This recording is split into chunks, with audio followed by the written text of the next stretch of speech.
Hello and welcome to my very first cooking and baking live stream. From time to time, I will be doing these live stream cooking and baking. You can please like the video and share. I will also be responding to all your comments and questions. In today's video, I will be showing you the art of puff pastry. Using the long method, you can use this for your pies, your tarts, saltfish pies, apple pies, both American and Caribbean style pies.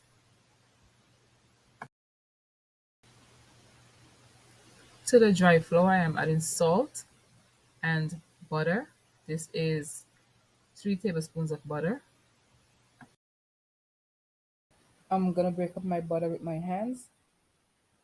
I don't want to see any lumps in my butter, so I'm breaking it up until you can't see, until it actually blends in with the flour. I want my dough to be nice and smooth. If you are now joining me, please click the like button and share the live.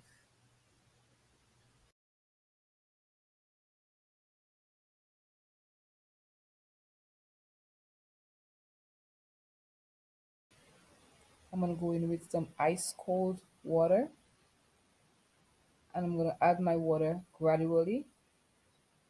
And this is because you can add water, but you cannot take away water. So I don't want to make my dough too sticky. I just want to make it just right. If the dough is too sticky, it means that you will have to add more flour, and that is not good because it's going to change the recipe. I am mixing this until it comes together, until all the dry flour from the bottom of the bowl is on the flour, and then I'm going to mix this on my counter. This part of the process, you can use a mixer with the dough hook. That is totally fine. I will be mixing this until it comes to the third stage of dough mixing, which is that part where you have a lot of holes and a lot of cradle. It's smooth. As you can see, there's a lot of rough areas around my dough, and that's what you want to see. The first stage of dough development is the pickup stage. That is where you're picking up all the flour. The second stage is a cleanup stage. That is where you're cleaning up all your little dough pieces on the edges of the bowl. And the third stage is this is our third stage. I am going to let this dough sit in the refrigerator for 30 minutes, and I am going to work on the block of butter. I am using my baking pan as my mold, and I'm lining it with plastic wrap so that when I remove it from the pan, it holds its shape nicely without any trouble. And this makes it effortless to spread.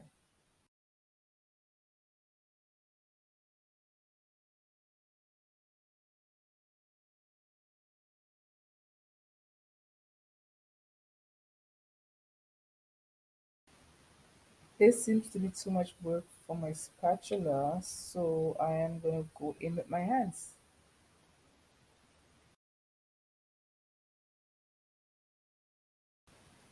I am distributing the butter so that it gives me about 1 inch in thickness. This takes a lot of time, and you really have to be patient when working with pastry. But the key to any good pastry is patience and temperature.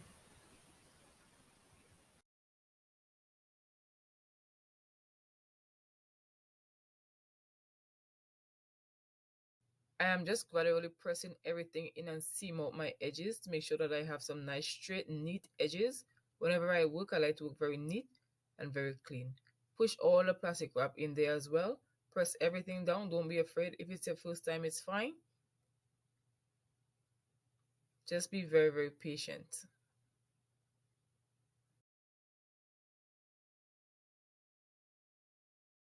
Now my butter block is done. I am going to remove it, and I am just shaping it, smoothing off the edges. And I'm going to put this in my freezer for about 30 minutes. I've often heard the words that pastry is so hard, but I enjoy it. I also enjoy it, but I've been making pastry for such a long time. If you put me in a room just making pastries all day, I'll be very happy. Add the block of butter into the refrigerator until it's ready.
Not to overwork the dough because the layers inside will crash.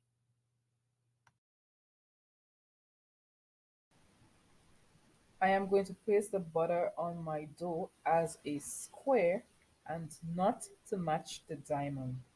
This is because I want east, west, north, and south of my dough, the diamond, to be free to be able to wrap it and fold it over the butter. Now I am going to completely hide the butter in the dough.